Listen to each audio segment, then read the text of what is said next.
The conditions in Haiti are deplorable. They are disgusting. I mean, it's everywhere you look in Haiti, it's sheet metal and garbage. That's Matt Gaetz. What a football helmet would look like as a person. Gaetz was born in Fort Walton Beach, Florida in 1982. Although he spent his formative years in a town called Niceville, Gaetz falls short when it comes to being nice. He's been widely criticized for being Trump's loudest cheerleader. But before he was championing the former steak salesman's efforts, he was but a little rich boy who had more in common with the former steak salesman than just red meat rhetoric. My father gave me a small loan of $1 million. Gaetz' father, Don Gaetz, there he is, hooked his son up as well. After making a fortune co-founding a hospice care company, Don later used those profits to launch his son into the spotlight. The Gaetz were so well off, they owned a second home in Seaside, Florida. It's the same house Jim Carrey's character calls home in The Truman Show. A little NowThis trivia.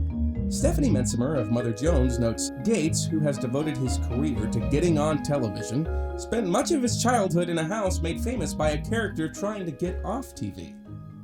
After graduating from William & Mary with a JD in 2007, Gaetz works for a law firm where, according to Mother Jones, he filed a debt collection suit against an elderly woman who couldn't pay the home care firm owned by Gaetz' dad.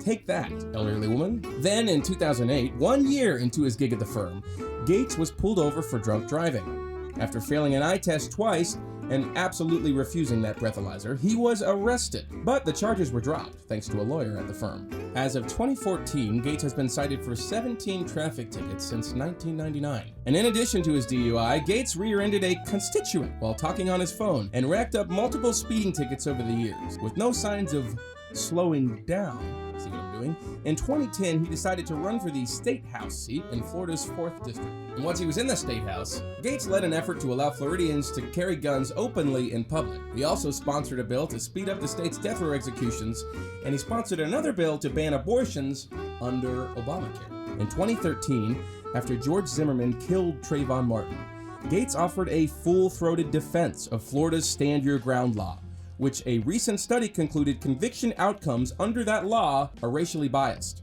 Further fanning the flames of racial hatred, Gaetz fired off a tweet criticizing two lawmakers' writing skills.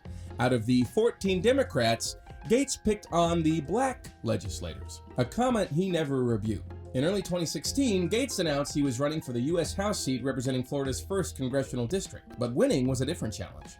According to Mother Jones, in 6 years, Gaetz' net worth went from $1 million to just $388,000. Yet he was somehow pouring hundreds of thousands of dollars into his campaign, more than half of his net worth. How was he doing it, you might ask? The young Gaetz began selling real estate property around town. But who bought it all, you might ask again? Thank you for asking. A company owned by his father, where Matt himself, at the time of the sales, was listed as an executive. That's apparently a perfectly legal and a fun thing to do in America, which is a country that rules, by the way.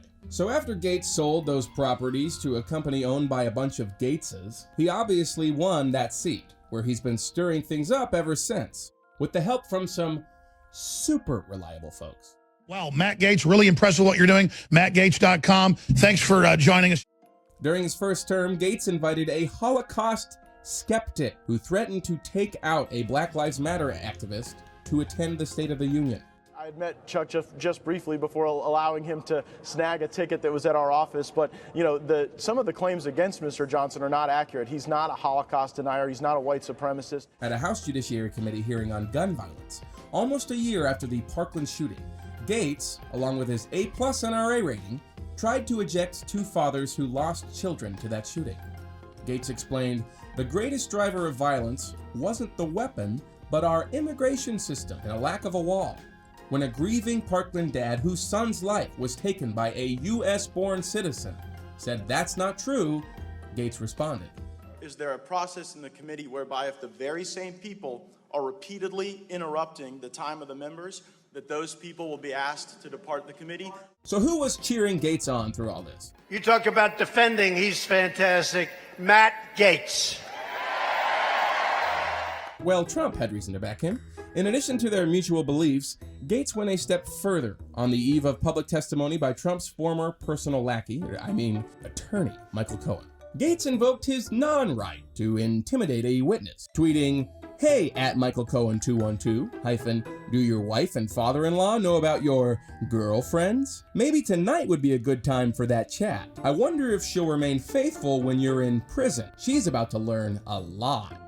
Congressman, does your tweet amount to witness tampering? Absolutely not. It's witness testing. The Florida bar opened an investigation and Gaetz deleted the tweet. In April 2019, on a beautiful spring day, Gaetz hired an ex-White House aide who was fired by the Trump administration for his strong ties to white supremacist groups. You're fired. Picking up scraps deemed even too controversial for a president who said they were good people on both sides of the 2017 white nationalist rally in Charlottesville truly sums up Gaetz's moral compass. In Trump's Washington, anything goes.